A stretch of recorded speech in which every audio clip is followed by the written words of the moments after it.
दोस्तों सोचिए, अगर मैं आपसे कहूं कि भारत ने अपने ही रेगिस्तान के बीचों बीच एक ऐसी लाइन खींच दी है जिसे देखकर पूरी दुनिया दंग रह गई है, तो क्या आप यकीन करेंगे? जी हाँ, ये कोई साधारण लाइन नहीं, बल्कि एक ऐसी तकनीकी क्रांति है जिसने थार के बंजर रेगिस्तान में जीवन की एक नई नदी बहा दी है। कभी जहां सिर्फ तपती रेत और झुलसाती हवाएं होती थीं, आज वहां दूर दूर तक हरियाली की एक नई कहानी लिखी जा रही है। सैटेलाइट तस्वीरों में यह दृश्य किसी चमत्कार से कम नहीं।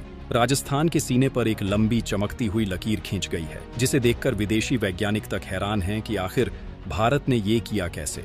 यह कहानी है भारत के थार वाटर रिवाइवल मिशन की, जिसे लोग अब मानव निर्मित नदी भी कहने लगे हैं। दोस्तों, जहां पूरी दुनिया पानी के संकट से जूझ रही है, वहीं भारत ने रेगिस्तान में पानी बहाकर दिखा दिया है कि अगर इरादा मजबूत हो तो प्रकृति की सीमाएं भी झुक जाती हैं। लेकिन सवाल ये उठता है, आखिर कैसे, आखिर कहां से आया इतना पानी, और क्यों भारत ने अरबों रुपए खर्च कर रेत के बीच पानी की एक विशाल लाइन बिछाने का फैसला लिया? तो चलिए इस रहस्यमयी और अभूतपूर्व मिशन की गहराई में चलते हैं। लेकिन आगे बढ़ने से पहले, अगर आपको यह भारत का बढ़ता कदम गर्व से भर देता है तो इस वीडियो को लाइक कीजिए और कमेंट बॉक्स में जय हिंद जरूर लिखें। दोस्तों, भारत का यह प्रोजेक्ट सिर्फ इंजीनियरिंग नहीं, बल्कि दूरदर्शिता की मिसाल है। थार रेगिस्तान, जो कभी भारत की जलहीन भूमि कहलाता था, आज वहीं पर 900 किलोमीटर लंबी एक भूमिगत जल रेखा बनाई जा रही है। यह कोई प्राकृतिक नदी नहीं है, बल्कि एक कृत्रिम जलवाहिका है जो देश के पश्चिमी हिस्से में हरियाली का नया इतिहास लिख रही है।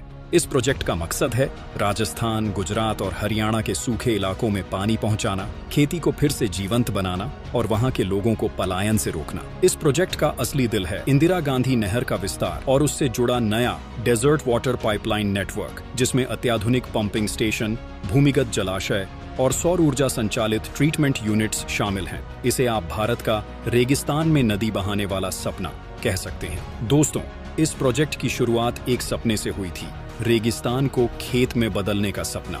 और ये सपना देखा था भारत के वैज्ञानिकों और जल अभियंताओं ने, जिन्होंने कहा, अगर नील नदी मिस्र को जिंदा रख सकती है तो इंदिरा गांधी नहर राजस्थान को हरा भरा क्यों नहीं बना सकती। इसी सोच के साथ भारत सरकार ने एक ऐसी जल योजना तैयार की जो दुनिया में कहीं नहीं देखी गई थी। इस योजना के तहत पंजाब और हरियाणा के सरहदी इलाकों से पानी को इकट्ठा कर भूमिगत पाइपलाइनों के जरिए थार तक लाया जा रहा है। इस सिस्टम की खास बात यह है कि इसमें कोई पारंपरिक नदी नहीं है, बल्कि लाखों लीटर रिसाइकल्ड और ट्रीट किया हुआ पानी रेगिस्तान तक पहुंचाया जा रहा है।